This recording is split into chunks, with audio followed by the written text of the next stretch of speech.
자, 주의 은혜가 오늘 예배하는 이 성도님들에게 있기를 축원합니다.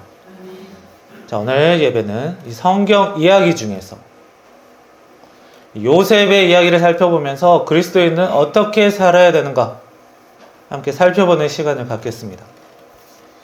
이 구약을 크게 세 가지로 나누면 처음 부분은 노아의 홍수까지예요. 하나님의 역사입니다.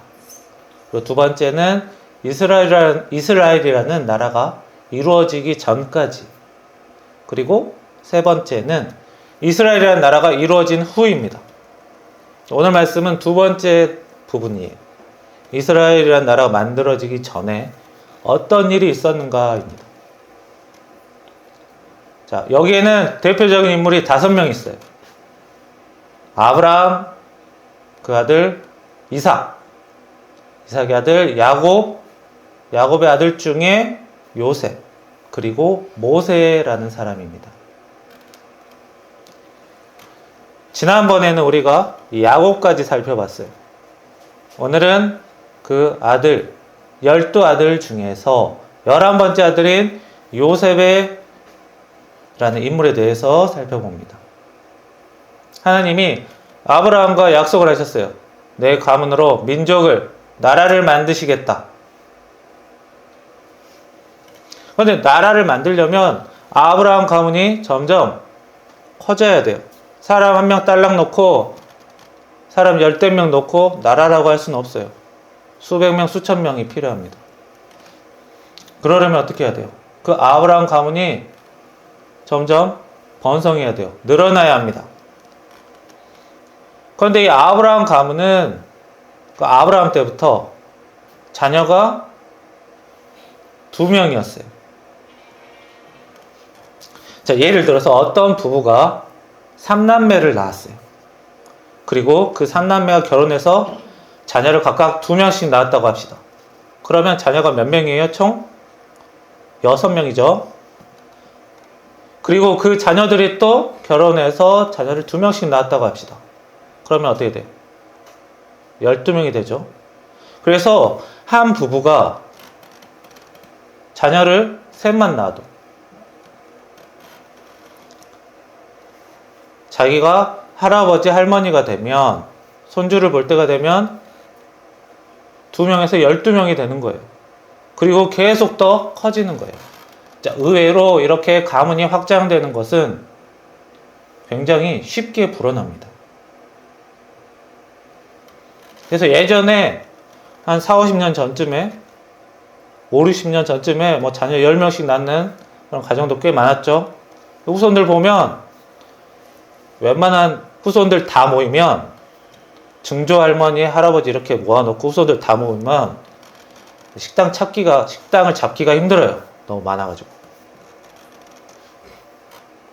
그런데 이 아브라함은 자녀를 2명을 낳았는데 그 중에 1명이 가문에서 탈락을 합니다. 딸랑 1명이에요. 근데 1명은 더 딱히 늘어나지가 않아요. 그래서 가문이 확장되지를 못해요. 간신히 유지되는 거죠. 게다가 그 단 1명인 자녀가 뭐 병이나 사고가 나서 죽으면 그대로 가문이 닫히는 거죠. 불안불안한 상황입니다. 그렇게 불안불안하게 아브라함 시대가 흘러갔어요. 그리고 그 아들 이삭은 야곱과 에서라는 2 아들을 낳는데 그 2 아들이 가문을 이어나가면 이제 조금씩 늘어날 가능성이 있지만 이제 후계자 다툼 문제 때문에 에서가 다른 가문으로 가버립니다. 실망하고. 그래서 아들이라고 해서 무조건 가문을 잇는 게 아니에요. 자신이 나가겠다고 하면 뭐 어떻게 막을 수가 없는 것이죠. 그래서 또 이삭 가문도 또 1명으로 자녀를 잇다 보니까 가문의 확장이 안 돼요. 계속 불안불안하게 아슬아슬하게 가문이 닫히지만 않을 정도로 이어집니다. 그러나 그 이삭의 아들 야곱이 먼 곳에 가서 자녀를 12명이나 만들어 옵니다. 갑자기 팍 늘어나죠. 이제 12명에서 늘어나면 이제 그냥 밑도 끝도 없이 늘어날 수 있어요. 한 세대, 2세대만 가도 거의 100명 돼버려요. 본격적으로 확장이 일어나기 시작합니다. 그래서 야곱의 이름 이스라엘, 야곱의 다른 이름 이스라엘을 그 나라의 이름으로 삼은 거예요. 드디어 나라가 만든 기틀이 만들어졌다. 확장이 이제부터 시작된다.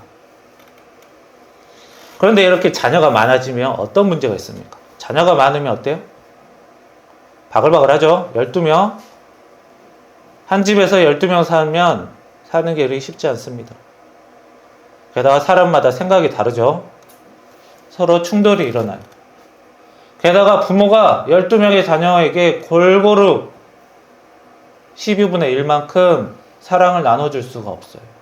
마음이 더 가는 자녀가 있고, 신경이 더 가는 자녀가 있고, 안심이 되는 자녀가 있고, 걱정이 되는 자녀가 있고, 좀 많이 부족해 보이는 자녀도 있어요.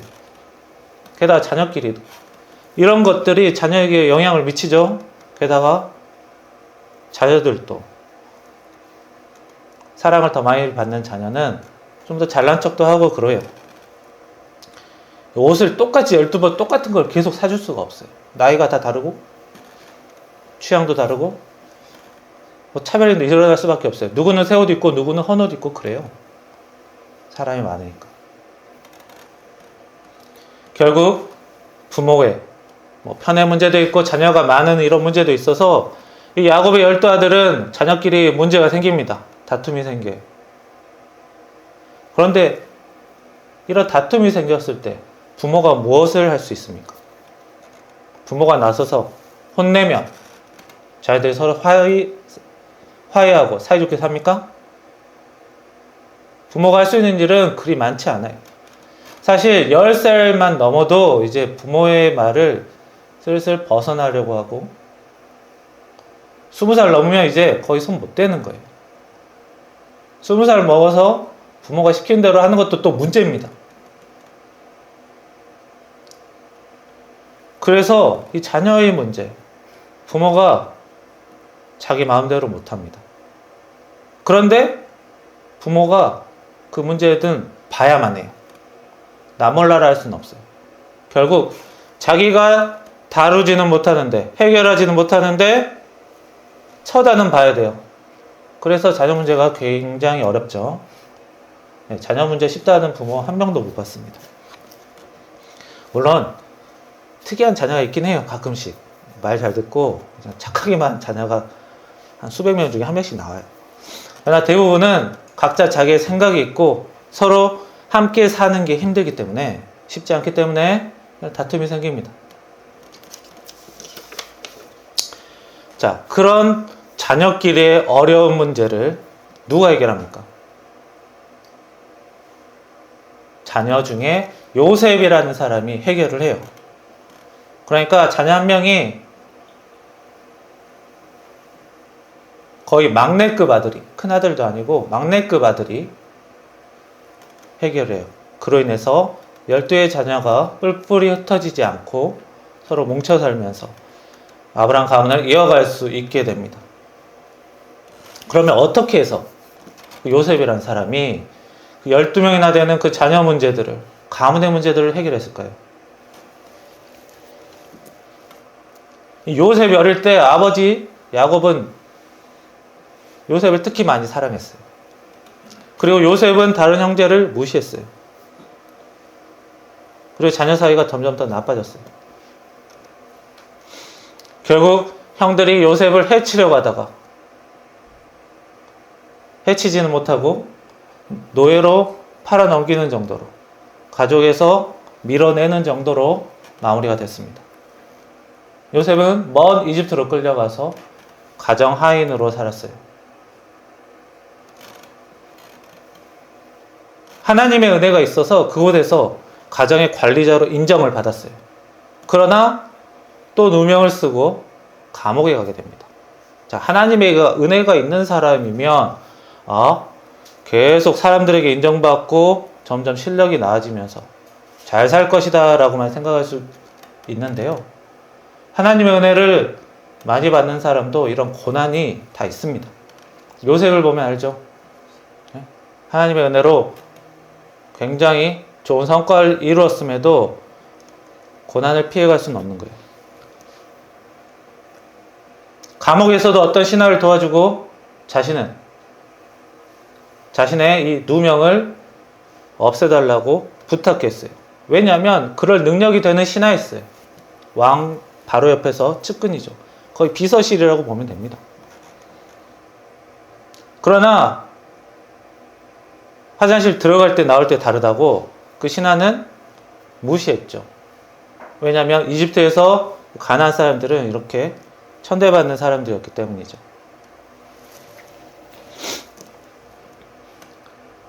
그러다가 나중에 기회가 와서 그 기회를 잡아서 왕의 꿈을 해몽하고 나라의 2인자가 됐습니다. 단순히 왕의 꿈을 해몽했다고 해서 무조건 높은 사람이 되는 게 아니에요. 그 왕의 꿈은 나라의 생존과 관련된 문제였어요. 그 왕의 꿈은 오랜 시간 가뭄이 있는 거였습니다. 오랜 시간 수년 동안 가뭄이 있으면 국민들이 굶어 죽죠. 국민이 없으면 나라가 있어봤자 소용이 없습니다. 왕이라는 것은 왕궁이 있죠. 군대가 있죠. 이런 게 있어야 왕이죠. 아무도 없는 곳에서 자기 혼자만 왕이라고 하면 아무 소용이 없죠. 그러려면 뭐가 필요합니까? 세금이 필요해요. 세금을 내려면 국민이 필요합니다. 국민들이 가뭄으로 다 죽게 되면 나라가 사라지는 거예요. 나라의 중요한 위기 문제가 찾아왔을 때 요셉이 단순히 꿈 해몽만 한 게 아니에요. 무엇이 문제인지 찾아내고 그 문제를 어떻게 해결해야 되는지 방법까지 다 제시하고 또 그 일을 수행을 해요. 그저 중요한 일을 감당하고 책임지는 것은 한두 가지만 잘해서 되는 게 아니에요. 그만한 실력이 있어야 되는 거예요. 가정을 관리하고 감옥도 관리하는 이런 실력을 쌓는 것, 일이 있었기 때문에. 그리고 하나님에 대한 신앙을 잃지 않았어요. 왕이 요셉에게 꿈을 해몽할 때 하나님께서 도우신다라고 요셉은 말했습니다. 신앙을 잃지 않았어요. 신앙을 잃지 않는 게 중요합니다. 게다가 가족에게 버림받고 자기가 섬겼던 주인에게 버림받고 자기가 도와주었던 신하에게 또 배신당하고 이러면 어때요? 아, 뭐 잘해봤자 소용이 없구나. 왕에게 또 잘해봤자 뭐 또 뒤통수 맞겠구나 했으면 됐을까요? 아니죠. 자, 어려움이 있어도 자기 마음을 잘 지켜냈습니다. 아, 세상은 이렇게 나쁜 거구나 라고 삐뚤어지지 않았어요. 자기 마음을 지켜냈습니다. 그래서 기회를, 하나님이 주신 은혜를 잘 받을 수도 있었고 감당할 수도 있었어요. 그래서 이 총리 요셉이 되었습니다. 흔히 총리라고 하면 대통령 다음의 권력자를 총리라고 합니다.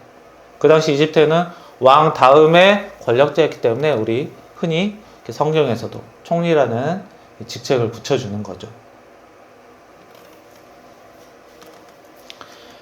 그런데 우리가 요셉이 계속 어려운 가운데도 마음을 지킬 수 있었던 것은 단순히 요셉이 착한 사람이었기 때문에 그런 게 아니에요. 이 사람이 마음이 비뚤어지지 않으려면 무엇이 필요할까요? 책을 많이 읽으면 마음을 지킬 수 있을까요? 시사 프로그램을 많이 보면 자기 마음을 지킬 수 있을까요? 그렇지 않습니다. 책을 많이 본다고 해서 삐뚤어지지 않는 거 아니에요. 오히려 좀 세상의 너무 어두운 부분을 많이 보고 알면 또 세상이 싫어지고 미워질 수도 있는 거예요. 마음이 더 어두워질 수 있는 겁니다. 마음을 지키려면 사랑이 필요합니다. 자신이 사랑을 많이 주고받든가, 그것이 어려우면 다른 사람이 서로 사랑을 주고받는 것을, 사랑을 나누는 것을 보는 거라도 해야 돼요. 그래서 조금씩 채워내야 돼요. 그렇지 않으면 자꾸 마음이 비뚤어집니다. 특히 요즘 시대에 사건, 사고, 서로 다투는 일 이런 거 많이 보면 자꾸 마음이 비뚤어지기 쉬워요. 그래서 요즘 아이들 마음이 굉장히 사랑이 부족하죠. 그래서 볼 때 보더라도 이 사랑을 하는 것들을 많이 볼 필요가 있어요. 그리고 자기 신앙을 잘 지키려는 이 의지가 필요합니다. 자기 신앙은 자기 것이기 때문에 자기가 지켜야 돼요. 자기가 해야 돼요. 부모가 신앙이 있다고 해서 자녀가 무조건 신앙이 있는 게 아닙니다. 자기 신앙이 있어야 돼요. 그만큼 이 요셉은 총리가 되기 이전 과정이 중요해요. 하지만 더 중요한 건 무엇입니까? 총리가 된 이유입니다. 자기가 권한을 받았을 때 어려운 일을 다 견디고 이제 많은 일들을 감당하는 역할을 맡았을 때 어떻게 해야 되느냐가 더 중요해요, 사실은. 사람들이 어려운 일 겪고 이겨내고 성공한 사람들은 많지만 그 성공한 이후에 쉽게 고꾸라지는 사람도 더 많아요.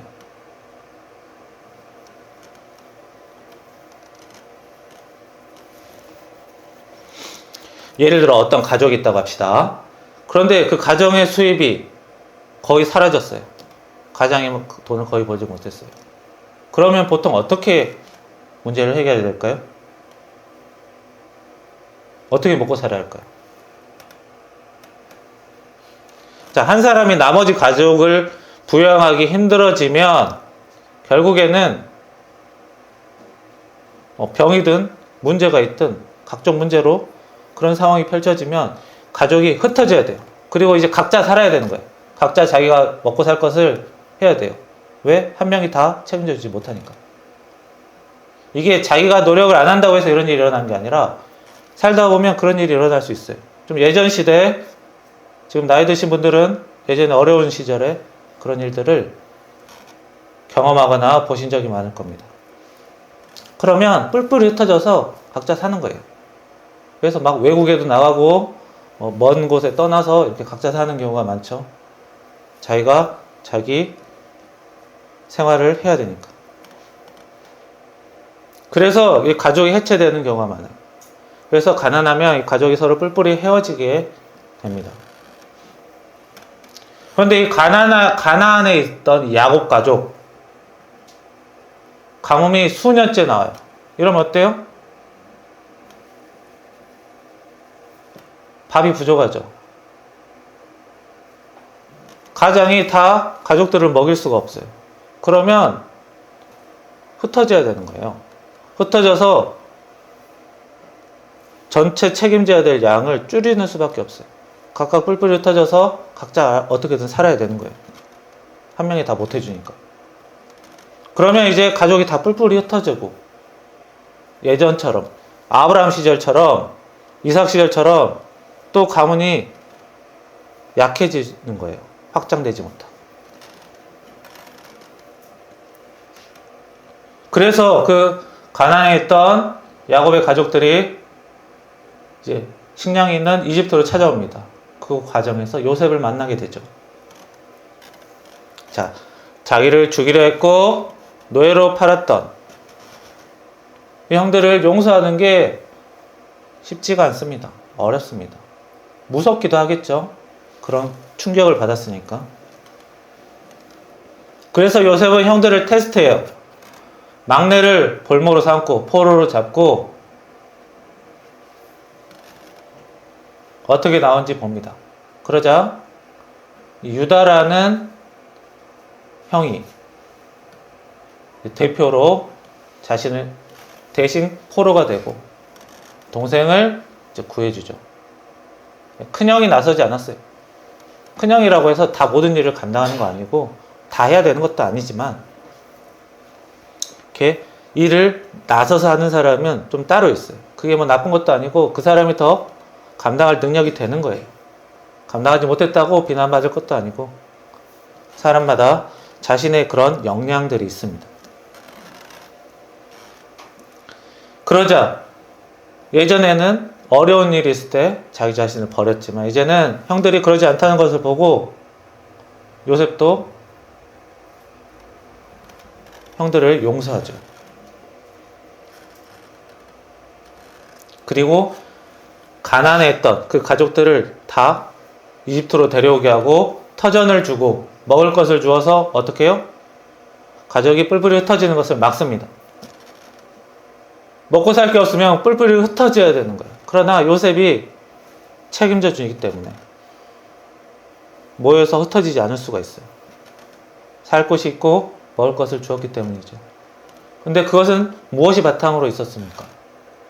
용서를 했기 때문에 그래요. 자, 용서하지 않았으면 어떻게든 알아서 살겠지라고 했을 거예요. 그래서 그 아브라함 가문이, 야곱의 가문이 이어지게 되는 거예요. 흩어지지 않고 온전히 안정적으로 가문을 계속 확장하게 되죠. 모세 시대까지. 그래서 수천, 수만 명, 수백만 명이 되는 거예요. 요셉이 용서했기 때문에.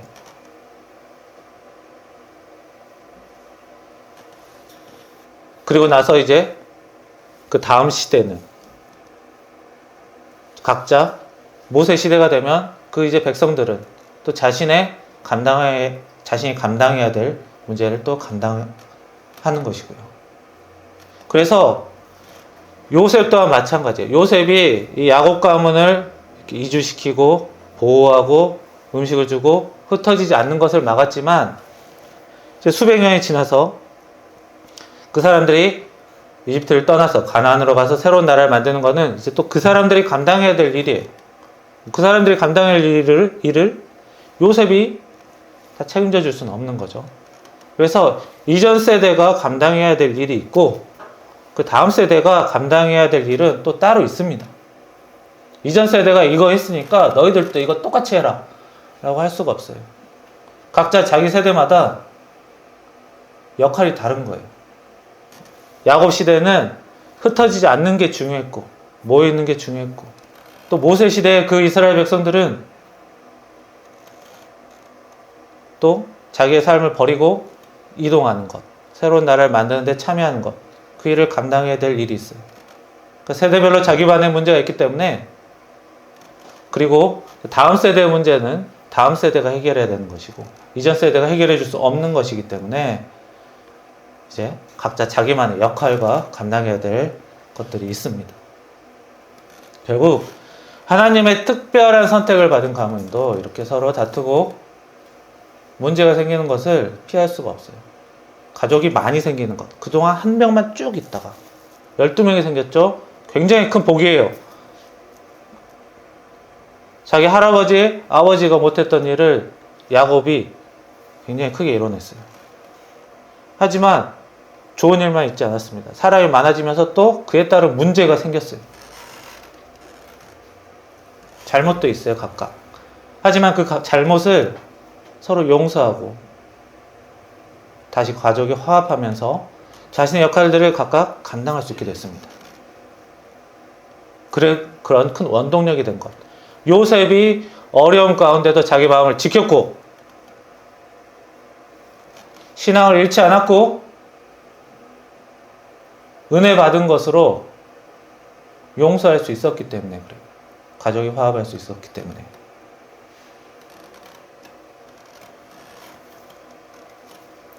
그만큼 이 하나님에 대한 신앙을 지키는 것은 굉장히 중요한 일입니다.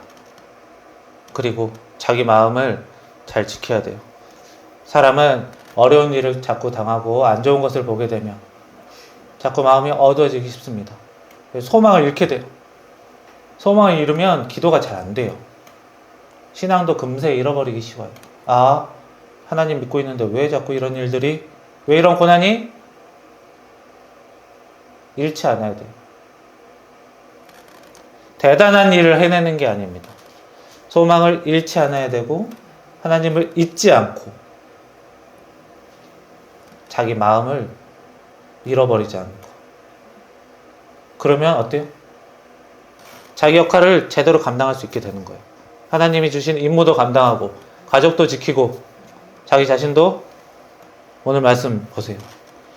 20절에 보시면 당신들은 나를 헤아려 했으나 하나님은 그것을 선으로 바꾸사 하나님의 은혜로 우리가 서로 죽을 때까지 다투고 미워하고 살 수 있었지만 그러지 않고 은혜로 오늘과 같이 많은 백성의 생명을 구원하게 하셨다. 거기에는 우리 가족도 들어있는 거예요.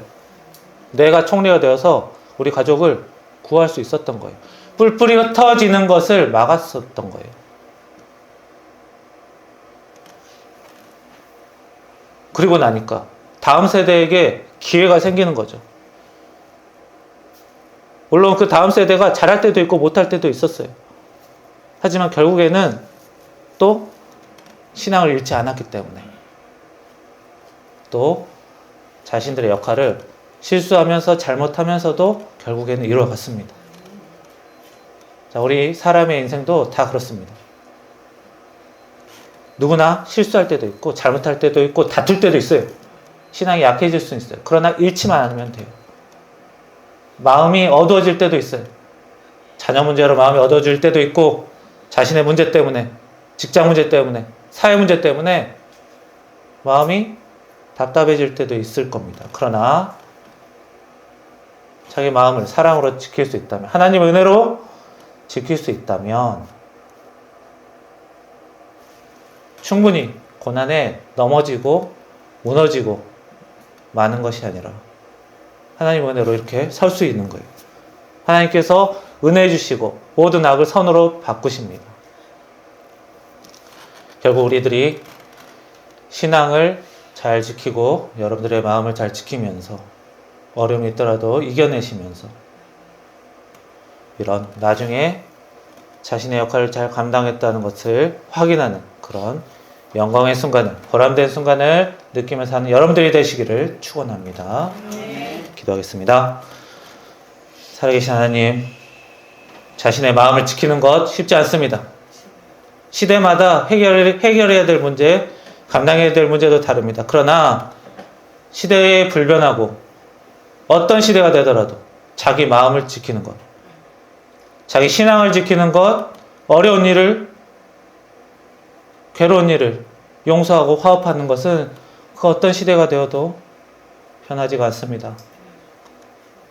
부디 우리들이 자신의 인생을 자기 마음대로 다룰 수 없고 다음 세대까지도 내 마음대로 할 수 있는 게 거의 없지만 우리 시대만큼은 자신의 신앙을 지키고 자기의 마음을 지켜가면서 화합하면서 주님의 은혜로 살 수 있게 하시고 부디 다음 세대들도 그렇게 살면서 하나님의 은혜의 길을 걸으며 가는 세대가 되기를 기도합니다.